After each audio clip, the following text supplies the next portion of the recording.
Hello friends, welcome to my channel. I hope आप अच्छे होंगे और आपकी प्रिपरेशन अच्छी चल रही होगी यूपीपीसीएल टेक्नीशियन की। और यदि अच्छी नहीं चल रही है किन्हीं वजहों से, या फिर ये भी हो सकता है कि आप पढ़ी हुई चीज़ों को भूल जा रहे हो, तो गाइस मैं यहाँ पे आपको यूपीपीसीएल की जितने भी प्रीवियस ईयर के क्वेश्चन पेपर हैं ना, उनको डिस्कस करने जा रहा हूँ। और मैं क्वेश्चंस को इस तरीके से डिस्कस करूँगा कि इनसे रिलेटेड जितने भी क्वेश्चन होंगे आगे आगे पीछे के, वो भी क्लियर हो जाए। ठीक है, तो गाइज जिनकी प्रिपरेशन अभी तक नहीं हुई है वो इन वीडियोस के थ्रू अपनी प्रिपरेशन कर सकते हैं, और जो ऑलरेडी प्रिपेयर्ड हैं वो अपने नॉलेज को थोड़ा इम्प्रूव कर सकते हैं या फिर अपनी टेस्टिंग कर सकते हैं। सो चलिए स्टार्ट करते हैं वीडियो को, जिसमें देखिए आपको पहला क्वेश्चन दिख रहा होगा, टेक्निकल पोर्शन का ही ये 2019 का क्वेश्चन पेपर है। जो कि पहला क्वेश्चन टेक्निकल से ले रहा हूँ, बाकी जो नॉन टेक पार्ट है मैं उनको बाद में करा दूंगा। पहला क्वेश्चन है आपके सामने कि प्रत्यक्ष प्रकाश व्यवस्था में किसी वस्तु पर कितनी रोशनी पड़ती है। तो देखिए प्रत्यक्ष प्रकाश व्यवस्था क्या होता है कि यहाँ पे आप देख सकते हो कि ये एक अरेंजमेंट है, प्रत्यक्ष प्रकाश व्यवस्था, जिसमें कि जो लाइट का 90%, प्रकाश का 90% हिस्सा है वो नीचे की तरफ वस्तुओं पे पड़ता है, और 10% ही प्रकाश जो है इधर उधर जा पाती है। अब यदि हम बात कर ले इसी में अप्रत्यक्ष प्रकाश व्यवस्था की, तो ये ठीक उल्टा होता है। इसमें क्या होता है कि अप्रत्यक्ष प्रकाश व्यवस्था में 90% प्रकाश ऊपर छतों की तरफ जाती है और छतों से टकरा करके पूरे घर को रोशन करती हैं, और 10% प्रकाश इधर उधर जाती हैं। और ये 90% क्यों जाती हैं? क्योंकि ये जो आपको परत दिख रहा है ये अपारदर्शी होता है, जिसको हम क्या बोलते हैं, और ये एक रिफ्लेक्टर है, ठीक है, परावर्तक, जिसको रिफ्लेक्टर बोलते हैं। इस वजह से प्रकाश जो है पूरा का पूरा नीचे की तरफ आ रही है 90%। तो पहले क्वेश्चन का जो आंसर होगा वो 90% हो जाएगा।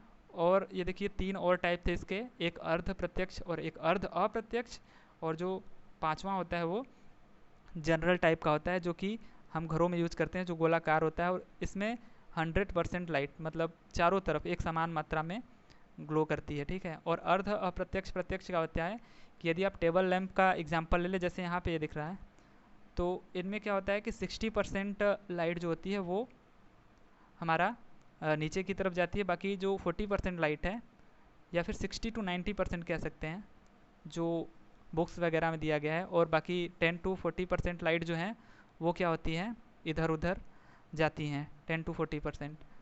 तो जो क्वेश्चन नंबर 1 है उसका आंसर हो जाएगा 90%। अब यदि हम दूसरे क्वेश्चन पे जाएं तो दिया है BIS के अनुसार इमारतों और भू इलेक्ट्रोड के बीच की दूरी कम से कम कितनी, के बीच की दूरी से कम नहीं होनी चाहिए। ठीक है, तो कम से कम कितनी होनी चाहिए? तो ये देखिए BIS क्या है, bureau of Indian standard. Bureau of Indian standard एक मानक बनाया गया है सरकारी, जिसके तहत हमें बहुत सारी चीज़ें बताई गई हैं कि घरों में वायरिंग वगैरह कैसे करना चाहिए, क्या क्या मापदंड हैं उनके। तो वैसे ही यहाँ पे भू इलेक्ट्रोड और इमारतों के बीच का पूछ रहा है। भू इलेक्ट्रोड की ज़रूरत क्यों पड़ती है और होता क्या है? एक्चुअली जो हम अर्थिंग करते हैं, अर्थिंग जैसे कि मान लीजिए कोई बिल्डिंग होती है, उसके ऊपर देखोगे कि आप हम क्या करते हैं, त्रिशूल टाइप का या फिर कुछ वैसा बना देते हैं, जिससे क्या हो कि जो बिजली गिरे वो यहीं पे समाहित होकर के इनको हम एक वायर के थ्रू जला करके ज़मीन में अर्थिंग कर देते हैं। तो इनके बीच की बेसिकली वो पूछ रहा है दूरी कितनी होनी चाहिए, तो इनकी दूरी वहीं बताया गया है कि कम से कम 1.5 मीटर की रखनी चाहिए। क्योंकि मे बी अगर आप 1.5 मीटर ना रख करके घर से ही चिपका देते हो, तो हो सकता है कि घरों के आसपास कुछ वैसे सरिया वरिया निकला हो लेंटरिंग करते समय, और जो आप नींव वगैरह डालते हो, तो लेंटर वगैरह से क्या होता है, कुछ छड़े वगैरह निकल जाती हैं, जो नमी पा करके क्या हो सकता है यहाँ पे घरों के उपकरणों को ख़राब कर सकता है। यहाँ पे जो अर्थिंग होता है, क्योंकि यहाँ पे काफ़ी हाई अमाउंट में करंट फ्लो करके नीचे जाती है, ठीक है, जो हम अर्थिंग करते हैं। तो इन्हीं वजहों से कुछ पर्पज़ से BIS के अनुसार बताया गया कि आप 1.5 मीटर की दूरी को बना करके रखें। अब यदि हम तीसरे क्वेश्चन की बात करें, तो बताया गया है, पूछा गया है कि प्लेट भूयोजन के लिए GI भूयोजन प्लेट का मानक आकार है। अब प्लेट भूयोजन क्या है, प्लेट अर्थिंग, ठीक है जी, इनका इनका क्या लेना देना है? अगर हम एक फिगर के थ्रू इसको दिखाएं तो हम यहाँ पे देख सकते हैं जी, प्लेट अर्थिंग देखिए यहाँ पे आपको दिख रहा होगा। एक्चुअली 1 सेकेंड,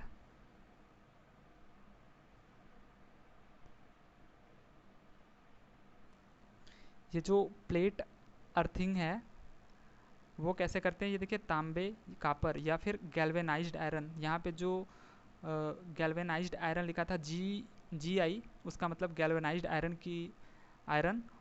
तो ये जो अर्थिंग प्लेट होता है ये या तो कॉपर का या तो गैल्वेनाइज्ड आयरन का बना होता है। प्लेट की लंबाई देखिए 60 सेंटीमीटर होती है, परंतु मोटाई में थोड़ा सा अंतर होता है। लंबाई और चौड़ाई तो 60 मीटर होती है, मोटाई क्या हो जाता है, यदि आप कॉपर प्लेट का यूज़ करते हो तो देखिए ध्यान से 3.2 mm होना चाहिए, और अगर आप GI प्लेट का यूज़ करते हो तो 6 mm का होना चाहिए। ठीक है, तो यही आपसे क्वेश्चन आई थिंक पूछा गया था कि प्लेट भूयोजन के लिए GI भूयोजन प्लेट का मानक आकार कितना होना चाहिए। तो 60/60/6.35 mm, 6 mm लिखा गया था, तो ये उसी के करीब थोड़ा है। ठीक है जी, तो ये आपका आंसर हो जाएगा। अब यदि हम बात करें नेक्स्ट क्वेश्चन की, तो नेक्स्ट क्वेश्चन है कि एक थर्मोकपल उपकरण एक सेकेंड मैं यदि क्वेश्चन को आपको दिखा दूं, पर काम करता है। तो एक थर्मोकपल उपकरण पूछा गया है, पर काम करता है।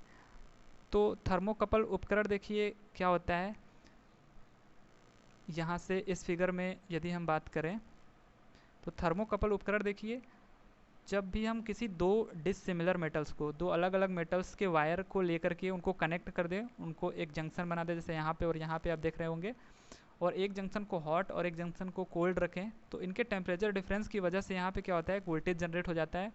इन वोल्टेज जनरेट होने की वजह से यहाँ पे करंट फ्लो कर जाता है, और वहीं करंट के थ्रू हम यहाँ पे मीटर को एक दिखा सकते हैं। हालांकि यहाँ आपने वोल्टेज को ही दिखाया है, तो वैसे हम मेजरिंग पर्पज़ के लिए यूज़ करते हैं, टेम्परेचर मेजरिंग पर्पज़ के लिए। तो यहाँ पे ये जो प्रिंसिपल यूज हुआ है वो पीजो इलेक्ट्रिक इफेक्ट का ही यूज हुआ है। अब पीजो इलेक्ट्रिक इफेक्ट क्या होता है जी, जैसा कि आपको फिगर में दिख रहा है कि ये क्या है, पीजो इलेक्ट्रिक मटेरियल है। ये पहले क्या है, न्यूट्रल है। जैसे हम इस पर प्रेशर या फिर देखिए साउंड वेव या फिर फोर्स अप्लाई करते हैं ना, तो पॉजिटिव और निगेटिव चार्ज जो होते हैं वो अलग अलग सेपरेट हो जाते हैं और कलेक्ट हो जाते हैं। ठीक है, यहाँ भी निगेटिव, यहाँ भी निगेटिव, यहाँ पे पॉजिटिव, यहाँ पे पॉजिटिव, तो कलेक्ट हो जाते हैं। अब क्या होगा कि इनके सेपरेशन की वजह से यहाँ पे एक वोल्टेज जनरेट हो जाएगा, और वो वोल्टेज जनरेट होने की वजह से यहाँ पे करंट फ्लो कर जाएगा। यदि हम यहाँ पे लोड लगाएं, जैसे बल्ब को लगाया हमने, तो यहाँ पे करंट फ्लो हो जाएगा। तो यहाँ पे देखिए प्रेशर को लगाने की वजह से, पीजो इलेक्ट्रिक मटेरियल्स पे प्रेशर लगाने की वजह से करंट प्रोड्यूस हुआ। यहाँ पे टेम्परेचर डिफरेंस की वजह से प्रोड्यूस हुआ। तो बेसिकली ये क्या हो रहा है, पीजो इलेक्ट्रिक इफेक्ट के प्रिंसिपल पे ही वर्क कर रहा है। ठीक है, तो हम यहाँ से देख सकते हैं कि ये जो थर्मोकपल उपकरण है वो पीजो इलेक्ट्रिक इफेक्ट पे वर्क कर रहा है। ठीक है जी, तो अब हम क्या करते हैं, नेक्स्ट क्वेश्चन पे आ जाते हैं। तो जो क्वेश्चन नंबर 4 था उसका आंसर हो जाएगा हमारा पीजो इलेक्ट्रिक प्रभाव। नेक्स्ट क्वेश्चन क्या है, SF6 सर्किट ब्रेकर की कार्यशील वोल्टेज क्या है। तो SF6 सर्किट ब्रेकर देखिए, एक्चुअली सर्किट ब्रेकर क्या होता है, सर्किट ब्रेकर वो होता है जो कि सर्किट में आने वाली फॉल्ट को क्या करे, रोक सके। सर्किट में जब भी कोई फॉल्ट आए तो सर्किट को ब्रेक कर सके।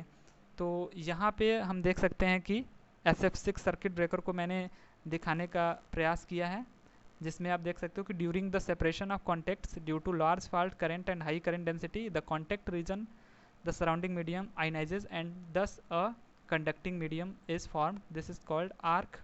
यहाँ पे देखिए आर्क के बारे में दिखाया गया है कि ये SF6 सर्किट ब्रेकर बनाया गया है, जिसमें क्या होगा कि जब भी कोई फॉल्ट आएगा तो वहाँ पे एक देखिए रिले लगाया जाता है। ठीक है जी, रिले।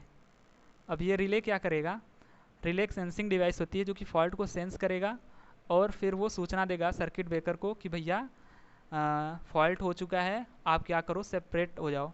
तो जैसे ही यहाँ पे सेपरेशन होता है, ये देखो फिक्स्ड एक मूविंग मेंबर है और यहाँ पे ये एक फिक्स्ड मेंबर है।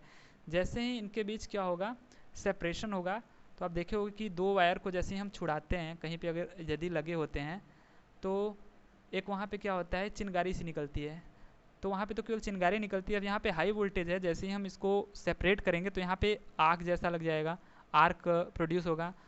तो उस आग से बचने के लिए हम क्या करते हैं, यहाँ पे SF6 का यूज करते हैं। ठीक है, सल्फर हेक्सा फ्लोराइड इसका फुल फॉर्म होता है, उसका यूज करते हैं, जो कि गैस क्या होती है, इस आग को बुझा देती है।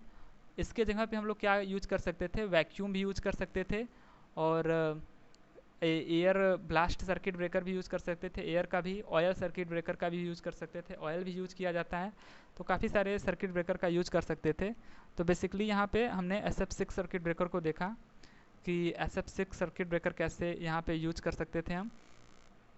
तो SF6 सर्किट ब्रेकर का जो रेंज होगा वो कितना होना चाहिए, यहाँ पे देखिए उन्होंने अपने पता नहीं कौन से गुणा गणित से 36 kV 760 लिखा है, उन्होंने अपनी ही गुणा गणित लगाया, बट बेसिकली होना चाहिए था 33 kV से 765 जो स्टैंडर्ड है। हो सकता है ये प्रैक्टिकलिटी में चले गए हों, प्रैक्टिकल वैल्यूज लिख दिए हों, बट 33 kV से लेके 765 kV तक का इनका रेंज होता है। सो ऑप्शन नंबर 3 इसका राइट आंसर हो जाएगा।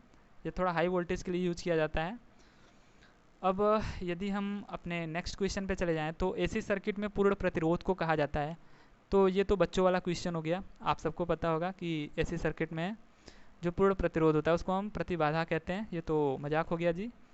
अब हम क्वेश्चन नंबर 7 पे चले जाते हैं। क्वेश्चन नंबर देखिए 7 में है कि प्रेरण मोटर के रोटर और स्टेटर से बने होते हैं, ठीक है जी। तो मैं आपको यदि दिखाऊं इसके फिगर के थ्रू, तो यहाँ पे आप देख सकते हो कि जो प्रेरण मोटर होता है जिसको हम इंग्लिश में इंडक्शन मोटर भी बोलते हैं, तो इंडक्शन मोटर बेसिकली क्या होता है ना, जैसे ट्रांसफार्मर होता है ना, सेम वैसे ही ये भी वर्किंग करता है। बस ट्रांसफार्मर क्या होता है जी, ट्रांसफार्मर तो हमारा स्टेशनरी होता है, वो रोटेट नहीं कर सकता, उसमें रोटेटिंग पार्ट नहीं होते। यहाँ पे क्या होता है, ये तो कोर जो होता है वो स्टेशनरी होता है, रुका हुआ होता है, लेकिन जो इसका रोटर होता है वाला पार्ट वो मूव करता है। तो बस यही अंतर है, बाकी सब सेम है। तो यहाँ पे ट्रांसफार्मर में आप देखे होंगे कि एक एडी करंट लॉस होता है, जिसके बारे में हम पढ़ेंगे आगे। उनको बचाने के लिए हम क्या करते हैं, लैमिनेटेड कोर का यूज़ करते हैं। क्यों एडी करंट से बचाने के लिए, देखिए एडी करंट में क्या होता है, छोटे छोटे लूप बनते हैं करंट के, उनको कट करने के लिए देखिए ये करंट के लूप ना बन पाए, हम यहाँ पे क्या करते हैं, देखो इनको थोड़ा थोड़ा लेमिनेट ऐसे ऐसे कर दिए हैं, जिससे कि ये लूप ही ना बन पाए। लूप नहीं बनेंगे तो एडी करंट लॉस नहीं होगा। तो बेसिकली हम क्या करते हैं, लेमिनेट कर देते हैं। तो हम यहाँ पे रोटर और स्टेटर दोनों पे, स्टेटर पे भी एडी करंट लॉस होता है, तो उनसे बचने के लिए हम क्या कर देते हैं, इनको लेमिनेट कर देते हैं। तो इंडक्शन मोटर, प्रेरण मोटर के रोटर और स्टेटर में हम लेमिनेटेड कोर का यूज़ करते हैं। अब हम अपने नेक्स्ट क्वेश्चन पे आ जाते हैं। नेक्स्ट क्वेश्चन ये पूछा गया है कि नेक्स्ट क्वेश्चन है कि चल लौह उपकरण, वाह क्या नाम है, चल लौह उपकरण, जिसको हम मूविंग आयरन इंस्ट्रूमेंट बोलते हैं। तो यहाँ पूछा गया है कि मूविंग आयरन इंस्ट्रूमेंट का प्रयोग के लिए किया जा सकता है। तो मूविंग आयरन इंस्ट्रूमेंट का प्रयोग बेसिकली देखिए AC और DC दोनों के लिए किया जाता है, ठीक है। अब क्या होते हैं ये, थोड़ा सा ये मैं आपको बता दूं। तो पहले मैं आपको बता दूं कि मूविंग कॉयल जो इंस्ट्रूमेंट होता है वो बेसिकली DC के लिए यूज़ किया जाता है। क्यों किया जाता है, ये देखिए मूविंग कॉयल इंस्ट्रूमेंट को मैं आपको दिखा रहा हूँ आपके सामने, जिसमें कि आप देख सकते हो यहाँ पे एक सेकेंड, इनको थोड़ा सा हम अरेंज कर लेते हैं। हाँ जी, तो यहाँ पे देखिए आपको दिख रहा है कि ये मूविंग कॉयल इंस्ट्रूमेंट है, जिसमें 2 पोल हैं, नॉर्थ और साउथ पोल। इनकी वजह से यहाँ पे मैग्नेटिक फील्ड जनरेट हो जाती है, ये जो मैग्नेटिक फील्ड है नॉर्थ टू साउथ।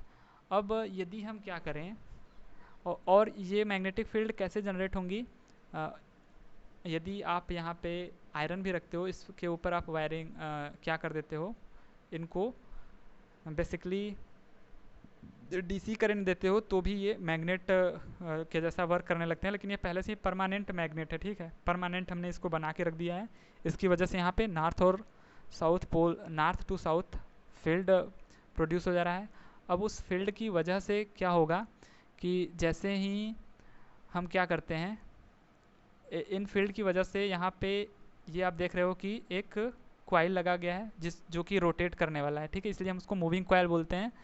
अब ये कॉइल कब, देखिए बेसिकली क्या होगा कि जब हम स्विच को यहाँ पे ऑन करेंगे, यहाँ पे स्विच है, जब इसको ऑन करेंगे तो इसकी वजह से क्या होगा, करंट फ्लो होगा इन कॉइल के थ्रू करंट फ्लो होगा, और जिससे एक टेम्प्रोरी मैग्नेटिक फील्ड बनेगी, जो कि ये जो पहले से मैग्नेटिक फील्ड प्रोड्यूस हो रही है उनको क्या करेगी, रिपेल करेगी, मतलब क्या करेगी, एक दूसरे से ढकेलेगी। तो इसकी वजह से क्या होगा, यहाँ पे टॉर्क प्रोड्यूस होगा, और टॉर्क प्रोड्यूस होने के कारण ये जो मूविंग कॉइल है वो मूव करने लगेगा, रोटेट करने लगेगा, जिससे कि यहाँ पे देखिए एक निडल लगा हुआ है पॉइंटर, ये भी क्या करेगा, रोटेट करेगा और रीडिंग बताएगा। अब देखिए यहाँ पे यदि हम एसी करंट का यूज़ करते हैं तो एक बार ये निडल इधर जाती, एक बार इधर जाती, मीन्स कहने का मतलब है कि जितने भी उसके साइकिल बनते तो अप डाउन करती। तो उस वजह से यहाँ पे हम क्या किए हैं, यहाँ पे हम इनका उपयोग केवल डीसी में ही कर सकते हैं, ठीक है जी। और यहाँ पे देखिए ऊपर इनको कंट्रोल करने के लिए एक स्प्रिंग लगाया गया है, ठीक है जी, जिसको हम कंट्रोल स्प्रिंग बोलते हैं। और यही यदि हम बात कर लें अपने मूविंग आयरन इंस्ट्रूमेंट की, तो मूविंग आयरन इंस्ट्रूमेंट में क्या होता है कि इनमें पहले से ही आप यहाँ पे देख सकते हो कि इनमें जो कॉइल होते हैं वो फिक्स होते हैं, ठीक है जी, वो पहले से ही कोर पे फिक्स होते हैं। इनकी वजह से एक मैग्नेटिक फील्ड बनती है यहाँ पे, वो मैग्नेटिक फील्ड बनने की वजह से क्या होगा, यहाँ पे एक आयरन होता है, वो आयरन जब भी चाहेगा कि हम मैग्नेटिक फील्ड की तरफ अट्रैक्ट हों, तो वो मैग्नेटिक फील्ड की तरफ अट्रैक्ट हो, ऐसा वो चाहता है। तो जैसे ही हम क्या करेंगे, यहाँ पे देखिए एसी दीजिए आप या फिर डीसी दीजिए, कोई फ़र्क नहीं पड़ता है। यहाँ पे आप एसी दीजिए या डीसी, ये मैग्नेटिक फील्ड बनाएगा, और इसकी डायरेक्शन चाहे जो भी हो, वो यहाँ पे जो मैग्नेट होगा वो उस अनुसार नॉर्थ और साउथ पोल बना लेगा, और हमेशा क्या होगा, इनकी तरफ अट्रैक्ट ही होगा। अट्रैक्ट होगा तो ये क्या होगा, जैसे ही इधर की तरफ अट्रैक्ट होगा, ये जो नीडल है वो क्या करेगी, रीडिंग बताने स्टार्ट कर देगी। तो ये बेसिकली मोटी मोटा हिसाब रहा इनका। तो हम कह सकते हैं कि जो मूविंग आयरन इंस्ट्रूमेंट है वो बेसिकली क्यों यूज होता है जी, वो basically moving iron instrument AC और डीसी दोनों के लिए यूज होता है, ठीक है। अब हम आ जाते हैं अपने नेक्स्ट क्वेश्चन पे, जो कि है आरसीसी पोल का प्रयोग लाइन में किया जाता है। आरसीसी पोल का प्रयोग देखिए बेसिकली हम क्या करते हैं, 11 केवी तक करते हैं। ये जो आंसर दिया गया है ये अब के स्टैंडर्ड जो मानक बनाए गए हैं उनके हिसाब से बताया गया है। वैसे हम आरसीसी पोल पे 33 केवी तक के भी लाइन को लेके जा सकते हैं, बट जो स्टैंडर्ड बताया गया है वो हमें 11 केवी तक ही बताया गया है। ये तो आपके ऊपर है कि आप कितना ले जा सकते हो, ठीक है। बाकी देखिए और क्या क्या पोल हो सकते हैं, जैसे वुडन पोल होता है जो कि अब बैन कर दिया गया है, हालांकि अभी भी गाँव में लगाए जाते हैं। ये क्या होते थे, जो घरों तक लाए जाते थे, जो 440 वोल्ट कैरी करते थे ना, उनको लाने के लिए होता है। और बाकी तो आप लगा ही सकते हो 230 वोल्ट के लिए, ठीक है, वुडन वाले। और बाकी क्या होते थे देखिए, और भी काफ़ी तरीके के होते हैं, जैसे कि आपके स्टील के पोल होते हैं और स्टील टावर होते हैं। स्टील पोल क्या होता है, जो 11 केवी से 33 केवी तक के लाइन को ले जाने के लिए काम जो सिटी वगैरह में लगा होता है वो हो जाएगा। और जैसे जैसे हम आगे बढ़ रहे हैं देखिए इनकी जो मैकेनिकल स्ट्रेंथ है वो काफ़ी अच्छी होती जा रही है। जैसे आरसीसी पोल की वुड से अच्छी होती है, स्टील टावर की लगभग आरसीसी पोल के जैसे मैकेनिकल स्ट्रेंथ होती है, और कॉस्ट भी बढ़ता जा रहा है। और फिर स्टील टावर जो होता है वो तो काफ़ी कॉस्टली होता है, बट इसकी मैकेनिकल स्ट्रेंथ काफ़ी अच्छी होती है, और ये अप टू 33 केवी जितना भी आप जा सकते हो, 240 या फिर 132 या फिर 440 या फिर 765 केवी, तो इन वोल्टेज तक के लिए हम स्टील टावर का यूज करते हैं, ठीक है। तो अब हम क्या करते हैं, नेक्स्ट क्वेश्चन पे आ जाते हैं। नेक्स्ट क्वेश्चन जो हमारा है वो क्या है कि चुंबकीय अभिवाह की इकाई है। चुंबकीय अभिवाह क्या होता है, ये देखिए जी है मैग्नेटिक फ्लक्स। मैग्नेटिक फ्लक्स क्या होता है, मैग्नेटिक फ्लक्स की यदि हम बात करें तो मैग्नेटिक फ्लक्स यहाँ पे होता है M M F by reluctance. अब ये M M F by reluctance देखिए बिल्कुल वैसे ही होता है जैसे कि हम पढ़े हैं कि आई इज इक्वल्स टू क्या होता है, E M F actually 1 second, I is equals to जो हम पढ़ते हैं ई एम एफ